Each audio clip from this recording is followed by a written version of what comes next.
Hello friends, welcome to my channel quiz hunter. आज हम discuss करेंगे अपने most important MCQs for current affairs. और लास्ट में मैं आपको बताऊंगी 6 और 7 नवंबर की सबसे टॉप 5 करंट न्यूज़ेस। तो चलिए हम स्टार्ट करते हैं। क्वेश्चन नंबर फर्स्ट, जहाज C-452 को किस सेना में शामिल किया गया है? ऑप्शन ए भारतीय तटरक्षक बल, बी भारतीय थल सेना, सी भारतीय नौसेना, डी भारतीय वायुसेना। तो इसका सही उत्तर है ए भारतीय तटरक्षक बल। और इसके मोस्ट इम्पॉर्टेंट कुछ पॉइंट्स मैं आपको बता दे रही हूँ, जैसे कि पश्चिम सी बोर्ड के अतिरिक्त महानिदेशक राजन बार गोत्रा ने महाराष्ट्र में वीडियो कॉन्फ्रेंसिंग के माध्यम से भारतीय तटरक्षक जहाज C-452 का शुभारंभ किया था। तो किन्होंने किया था? अपन को याद रखना, महानिदेशक राजन बार गोत्रा ने। और जो इंडियन कोस्ट गार्ड है, इनकी स्थापना कब हुई थी? 18 अगस्त 1978 में। और मुख्यालय कहाँ है? नई दिल्ली में, जिसके अध्यक्ष हैं कृष्ण स्वामी नटराजन। अब हम बढ़ते अपने अगले सवाल की ओर। Question number 2, power grid corporation of India के नए निर्देशक कौन बने हैं? पहला विकास गुप्ता, दूसरा अभय चौधरी, तीसरा अजय महाजन, चौथा आकाश बंसल। तो इसका सही उत्तर है बी अभय चौधरी। अब हम बढ़ते हैं कुछ इसकी पॉइंट्स, रिमेंबर पॉइंट्स की ओर। तो power grid corporation of India, जिसको मतलब है भारत की विद्युत ए नेटवर्क है उपक्रम कंपनी। इसकी स्थापना 23 अक्टूबर 1989 को। मुख्यालय गुड़गांव, हरियाणा। और चेयरमैन एंड एमडी कंदीकुप्पा श्रीकांता। चलिए बढ़ते हैं हम अगले प्रश्न की तरफ। कानून बनाकर मास्क को अनिवार्य करने वाला देश का पहला राज्य कौन बना है? जो भारत देश है ये कोविड-19 से बहुत ज़्यादा ग्रस्त हो चुका है। तो ऐसा कौन सा राज्य है जिसमें सबसे पहले मास्क पहनना अनिवार्य किया गया? ए मध्य प्रदेश, बी गुजरात, सी राजस्थान, डी सिक्किम। तो इसका सही उत्तर है सी राजस्थान। अब इसकी कुछ रिमेंबर पॉइंट्स। राजस्थान महामारी संशोधन विधेयक 2020 को विधानसभा ने पारित करने के बाद मास्क पर कानून बनाने वाला राजस्थान राज्य देश का प्रथम राज्य बन गया है। और राजस्थान वही राज्य है जहाँ की राजधानी जयपुर है और यहाँ के मुख्यमंत्री अशोक गहलोत कांग्रेस पार्टी से हैं। और यहाँ की गवर्नर कलराज मिश्रा, मुख्य न्यायाधीश इंद्रजीत मोहांती। हम बढ़ते अपने अगले सवाल की ओर। किसने जम्मू में मानसर झील विकास योजना का उद्घाटन किया है? जम्मू कश्मीर में जो मानसर झील है उसका उद्घाटन किसने किया है? तो सही उत्तर ऑप्शन है आपके doctor Jitendra Singh, B Smriti Irani, C doctor Harshvardhan, D Manoj Singh. तो इसका सही उत्तर है A doctor Jitendra Singh. Remember points की ओर बढ़ते हैं। जो केंद्रीय मंत्री डॉक्टर जितेंद्र सिंह ने जम्मू मानसार झील विकास योजना का उद्घाटन किया है। और इस योजना का उद्देश्य मानसर क्षेत्र के पर्यटकों को बढ़ावा देना और रोजगार के अवसर उपलब्ध कराना है और मानसिक क्षेत्र की आर्थिक स्थितियों को बेहतर बनाना है। अब हम बढ़ते अपने अगले प्रश्न की ओर। यूनेस्को ने पन्ना टाइगर रिजर्व को बायोस्फीयर रिजर्व का दर्जा दिया है। यह किस राज्य में स्थित है? जो हमारा पन्ना टाइगर रिजर्व है ये कौन से राज्य में आता है? Option A Madhya Pradesh, option B Gujarat, option C Bihar, option D Uttarakhand. तो इसका सही उत्तर है ए मध्य प्रदेश। तो अब हम बढ़ते हैं इसकी रिमेंबर पॉइंट्स की ओर। मध्य प्रदेश के पन्ना जिले में स्थित पन्ना टाइगर रिजर्व को अंतर्राष्ट्रीय संस्था यूनेस्को ने बायोस्फीयर रिजर्व का दर्जा दिया है। यूनेस्को का फुल फॉर्म जैसे बता देते हैं, United Nation Educational Scientific and Cultural Organization, संयुक्त राष्ट्र शैक्षिक वैज्ञानिक एवं सांस्कृतिक संगठन। स्थापना 4 नवंबर 1946। मुख्यालय पेरिस फ्रांस। अध्यक्ष आंद्रे ओजले। तो अब हम बढ़ते हैं अपने अगले सवाल की ओर। क्वेश्चन नंबर 6, शेन वॉटसन ने क्रिकेट के सभी प्रारूपों से संन्यास की घोषणा की है। यह किस देश के क्रिकेटर हैं? Option A Japan, option B Australia, option C America, option D New Zealand. तो इसका सही उत्तर है ऑप्शन बी ऑस्ट्रेलिया। इसके रिमेंबर पॉइंट्स। आईसीसी विश्व में क्रिकेट मैच आईसीसी रेगुलेट करता है। ICC International Cricket Council. इसकी स्थापना की हम बात करें तो 15 जून 1909 और मुख्यालय दुबई, संयुक्त अरब अमीरात। और इसके सीईओ हैं जो हैं मनु शाहनी। अब हम बढ़ते अपने अगले सवाल की ओर। द अल्टीमेट गोल नामक पुस्तक किसने लिखी है? ए श्रद्धा शर्मा, बी विकास खन्ना, सी प्रियंका चोपड़ा, डी विक्रम सूद। तो इसका सही उत्तर है डी विक्रम सूद। इसके कुछ रिमेंबर्स पॉइंट, जो कि विक्रम सूद एक भारतीय लेखक हैं। अब हम बात करते हैं अपने अगले क्वेश्चन की ओर। भारतीय महिला खिलाड़ी पीवी सिंधु ने संन्यास की घोषणा की है। यह किस खेल के क्षेत्र से संबंधित है? तो पीवी सिंधु एक बहुत ही फेमस पर्सन है जो अपना खेल में बहुत भारत को बहुत आगे तक लेकर गई हैं। तो अब हम बात कर लेते हैं किस खेल की। ए क्रिकेट, बी फुटबॉल, सी बैडमिंटन, डी कबड्डी। तो इसका सही उत्तर है सी बैडमिंटन। हम बढ़ते अपने अगले सवाल की ओर। किस कंपनी ने फ्रेशली का अधिग्रहण किया है? ए अमूल, बी नेस्ले, सी मार्स, डी पार्ले एगो। तो इसका सही उत्तर है बी नेस्ले। अब हम बढ़ते हैं कुछ इसकी रिमेंबर्स पॉइंट। जो नेस्ले है ये मैथिली खान के पेड़ की कंपनी है और इसकी स्थापना 1866 में हुई है। इसके मुख्यालय बेवे स्विट्ज़रलैंड में है।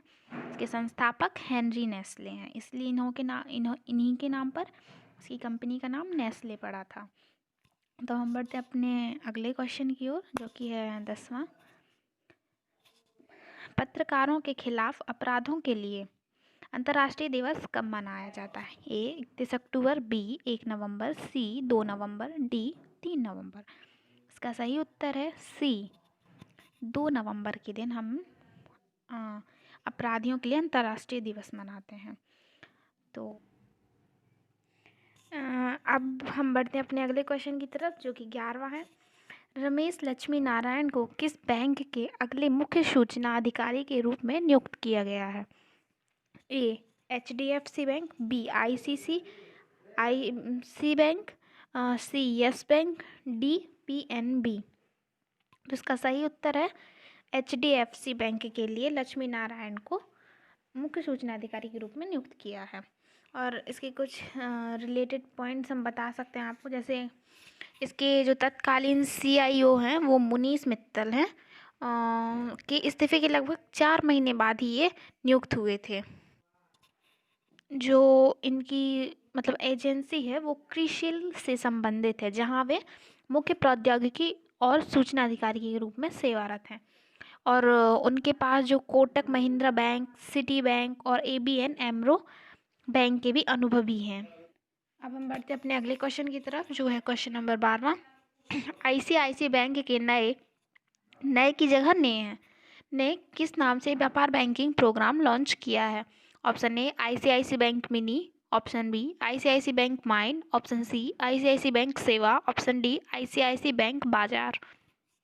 तो इसका सही उत्तर है option B ICICI bank mine. अब हम बढ़ते अपने अगले सवाल की ओर जो है क्वेश्चन नंबर 13वां। किस भारतीय फिल्मकार ने JC डेनियल पुरस्कार जीता?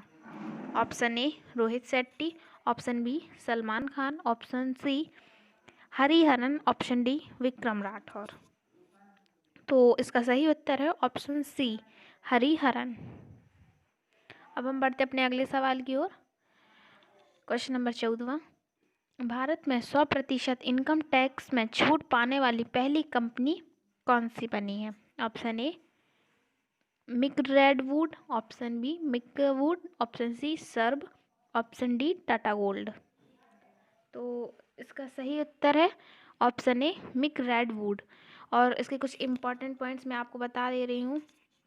जो भारत ने अबू धाबी की मिक रेडवुड कंपनी को इनकम टैक्स में 100% फीसदी छूट दी है, जिससे विदेशी निवेश को बढ़ावा मिलेगा इस कंपनी के द्वारा। अब हम बढ़ते हैं अपने अगले सवाल की ओर।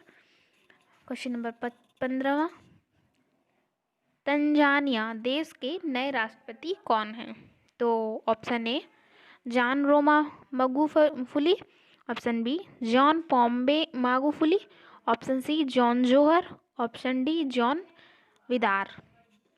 तो इसका सही उत्तर है ऑप्शन बी जॉन जोहर। अब हम, जैसे कि मैंने आपको बताया था कि हम लास्ट में टुडे टॉप 5 करंट न्यूज़ को डिस्कस करेंगे। तो let's we are discussing the most top 5 current news. जैसे कि हम स्टार्ट करते हैं। जैसे कि पहला आप डायग्राम देख रहे हैं कि रोबोट से कुछ संबंधित है। जो कोल्हापुर है वहाँ के विश्वविद्यालय ने विकसित किया है UV 360 रोबोट। ये आप देख सकते हैं उसकी पिक, ये है। अब जैसे कि हम बता देते हैं, महाराष्ट्र के कोल्हापुर में शिवाजी विश्वविद्यालय ने एक UV 360 सैनिटाइज़र मॉड्यूल रोबोट विकसित किया है। नागपुर में रखा गया रोबोट अब उन संस्थानों पर कीटाणु रहित करने में प्रभावी भूमिका निभाएगा जहां आमतौर पर लोगों की भीड़ होती है। जैसे ये मेनली किस एम को देखते हुए बनाया गया है? तो ये कोविड-19 को देखते हुए बनाया गया है। और जो रोबोट का वजन है वो 20 किलोग्राम है और यह 5 मिनट में से कम समय में 100 वर्ग फुट के कमरे को कीटाणु रहित कर सकता है। अब हम बढ़ते अपने अगले न्यूज़ की तरफ। जैसे आप ये देख रहे हैं, ये कौन है हमारे? ये हैं हमारे यशवर्धन कुमार सिन्हा, जो CIC के रूप में शपथ लेंगे।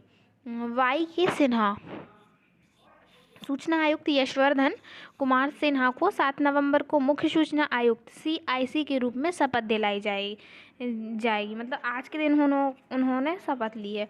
और सिन्हा 1 जनवरी 2019 को सूचना आयुक्त के रूप में शामिल हुए हैं और उन्होंने यूनाइटेड किंगडम और श्रीलंका में भारत के उच्चायुक्त के रूप में कार्य किया है। अब देख रहे हैं आप ये फ़ोटो, ये कर्नाटक ज़िले से रिलेटेड है। जो कर्नाटक सरकार और टाटा टेक में समझौता। कर्नाटक सरकार ने टाटा टेक्नोलॉजी के साथ 4,63,650 करोड़ रुपए की लागत से 150 सरकारी ITI को अपग्रेड करने के लिए एक समझौता किया है। टाटा टेक्नोलॉजी के साथ लगभग 20 अन्य कंपनी इस कार्यक्रम के लिए अपने CSR फंड से 4,080 करोड़ रुपए का योगदान कर रही हैं। शेष 657 करोड़ रुपए राज्य सरकार द्वारा प्रदान किए जाएंगे और प्रत्येक ITI को 30 रुपए की लागत से अपग्रेड किया जाएगा। अब हम देखते हैं अपनी अगली न्यूज़। जो HMDA ने बनाया सैटेलाइट बस टर्मिनल। ये आप देख रहे हैं, ये बस है। बस के ऊपर जो सैटेलाइट टर्मिनल है। HMDA Hyderabad metropolitan development authority, ये इसका फुल फॉर्म है। अंतर्राज्यीय बसों के लिए हरिणी वनस्थली पार्क के पास एक सैटेलाइट बस टर्मिनल का निर्माण कर रही हैं। RTC और निजी बसों में नालगोंडा, खम्मम, विजयवाड़ा और अन्य स्थानों की दिशा में हर दिन लगभग 30,000 यात्री सवार होते हैं और सैटेलाइट बस टर्मिनल 10 करोड़ की लागत से प्रतिदिन 16,650 यात्रियों को संभालने के लिए बनाया जाएगा। अब बढ़ते अपने अगली न्यूज़ की तरफ। आप देख रहे हैं,